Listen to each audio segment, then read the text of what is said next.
প্রধানমন্ত্রী আবাস যোজনার বাড়ির লিস্টে নাম থাকা সত্ত্বেও বিরোধী দল করার জন্য বাড়ির টাকা পায়নি লাভপুর ব্লকের চৌহাট্টা মহাদেরি ১ নম্বর গ্রাম পঞ্চায়েতের মজুদ্দারডাঙ্গা গ্রামের বাসিন্দা রবাই হেমব্রম।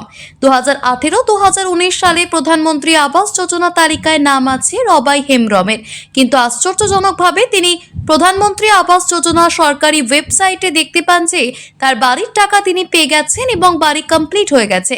আর তখনই তার চোখ ওঠে কপালে। এই নিয়ে লাভপুর ব্লক প্রশাসনের কাছে বারবার জানিয়েও কোনো সুরাহা মেলেনি বলে অভিযোগ। পরবর্তীতে রবাই হেমব্রম বাড়ি করার জন্য কোনো টাকা না পেলে তিনি সমস্ত বিষয় জানার জন্য আরটিআই এর কাছে জানতে পারে তার বাড়ির টাকা অন্য একজনের অ্যাকাউন্টে ঢুকে গেছে। এমনকি তিনি বাড়ির টাকা পেয়ে বাড়ি কমপ্লিট করে নিয়েছে। এই নিয়ে লাভপুর ব্লকে অভিযোগ জানালে প্রশাসনের পক্ষ থেকে টাকা ফিরিয়ে দেওয়ার আশ্বাস পেয়েও এখনো পর্যন্ত কোনো টাকা পাননি বলে অভিযোগ রবাই হেমব্রমের। তারপর সেই খবর পেয়ে সংবাদ মাধ্যম খবর সম্প্রচার করে তারপর নড়ে চড়ে বসে প্রশাসন। খবর সম্প্রচার হওয়ার কয়েক ঘন্টা পর ব্লক প্রশাসনের তরফে রবাই হেমব্রমের কাছে ফোন যায়। বলা হয় তার সমস্ত কাগজপত্র নিয়ে এসে ব্লক অফিসে দেখা করতে। তারপর ব্লক প্রশাসন সমস্ত বিষয় খতিয়ে দেখে প্রধানমন্ত্রীর আবাস যোজনা বাড়ি করার জন্য প্রথম কিস্তির 60,000 টাকা ব্লক প্রশাসনের তরফে প্রাপ্য বাড়ির মালিকের হাতে 60,000 টাকার চেক তুলে দিলেন বিডিও শিশুতোষ প্রামাণিক। খবরের জেরে 3 বছর পর ঘরের টাকা ফেরত পেয়ে খুশি ওই আদিবাসী পরিবার। বাড়ি করার জন্য টাকা পেয়ে সংবাদ মাধ্যমকে অসংখ্য ধন্যবাদ জানিয়েছেন আদিবাসী পরিবার। এই টাকা নিয়ে তিনি বাড়ি করবেন বলে জানান।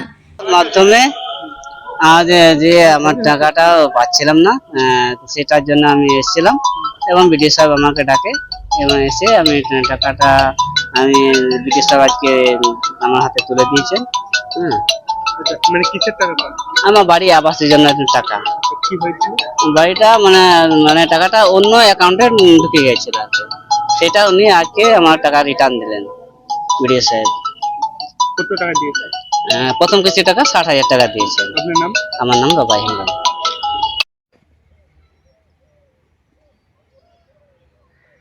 বিষয়টা যখন আমার নজরে আসে আমি বিষয়টা খতিয়ে দেখি এবং এইটা অনেকদিন আগে থেকেই প্রসেসটা হয়েছে যে ভুলবশত একটা অন্য অ্যাকাউন্টে টাকা চলে গেছে, সেইটা অলরেডি রিকভার্ড হয়ে গেছে এবং আজকে আমরা সেই টাকাটা যে সঠিক যে বেনিফিশিয়ারি তার হাতে প্রথম কিস্তির টাকা তুলে দিলাম এবং সেই টাকাটা যথাযথভাবে খরচ হলে বাকি টাকাটা আবেদন করলে আমরা বাকিটা দিয়ে দেবো, যাতে গরিব মানুষটি তার নিজের যে বাড়ি আবাস সেইটা তৈরি করতে পারে এবং তার যে সুফল সেটা সে ভোগ করতে পারে।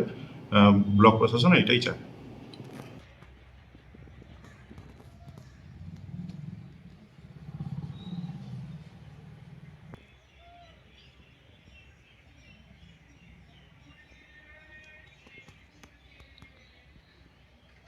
লাভপুর থেকে ইকবাল হোসেনের রিপোর্ট, টিভি নিউজ 10।